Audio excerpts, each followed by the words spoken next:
Good afternoon, everyone. My name is Nityank singhal. Today, I am going to discuss a very crucial topic of family law.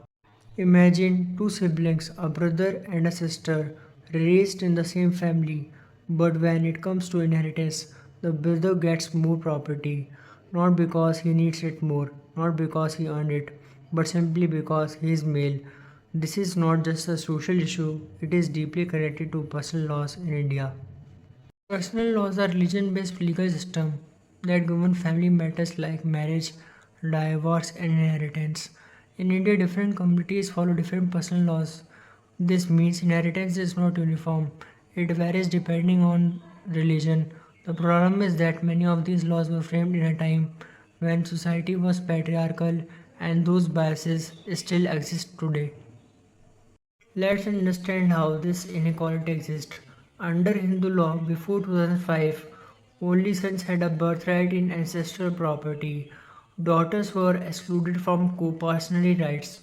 Although the law was amended in 2005 to give daughters equal rights, in reality many women still do not claim their shares due to social pressure and lack of fairness.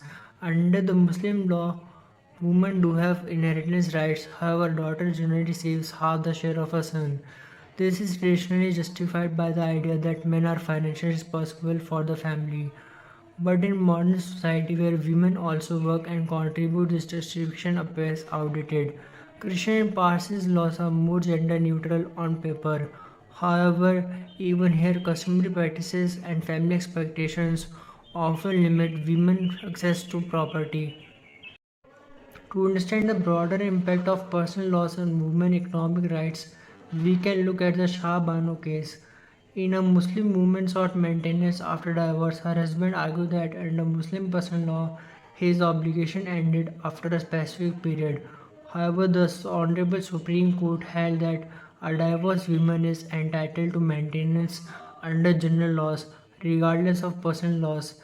This judgment emphasized that basic justice and dignity cannot be denied based on religious personal laws. Although the Shah Banu case dealt with maintenance, it highlights a larger issue. It shows how personal laws can sometimes restrict women's economic rights. The same issue is visible in inheritance laws, where unequal share or social practices continue to disadvantage women. Inheritance is not just about property, it represents financial independence and security. When women are denied equal inheritance, they remain economically dependent. Their bargaining power within the family decreases.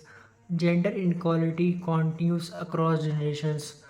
So, this issue goes beyond law, it affects social and economic structures. This brings us to the concept of a uniform civil code. It proposes a single set of laws governing all citizens regardless of religion. Supporters argue that it would ensure equality, especially for women.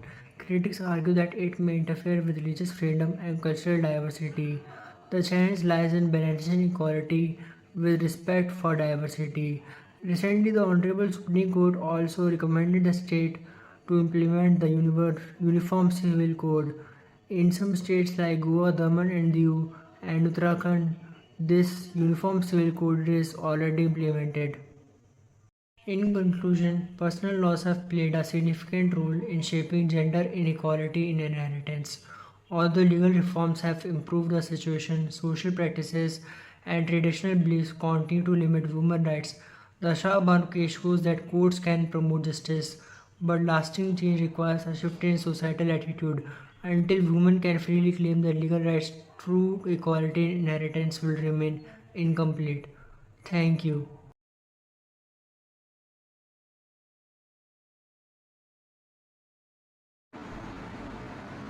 The Shah Banu case is one of the most significant judgments in Indian legal history, especially in the context of women's rights and personal laws.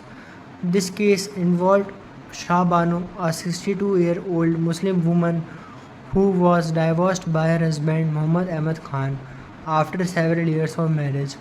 After the divorce, she was left without any financial support and had no independent means to sustain herself. In order to seek maintenance, Shah Banu filed a petition under Section 125 of the Code of Criminal Procedure. This provision is a secular law which applies to all citizens regardless of religion and provide maintenance to a wife who is unable to maintain herself. Besides that, denying maintenance would go against the principle of justice, equity, and good conscience. It also highlighted the importance of protecting the rights and dignity of women.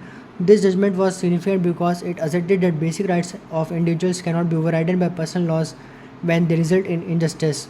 However, the decision also led to widespread political and social debate. In response, the government enacted the Muslim Women Protection of Rights on Divorce Act 1986, which was seen as limiting the effect of judgment.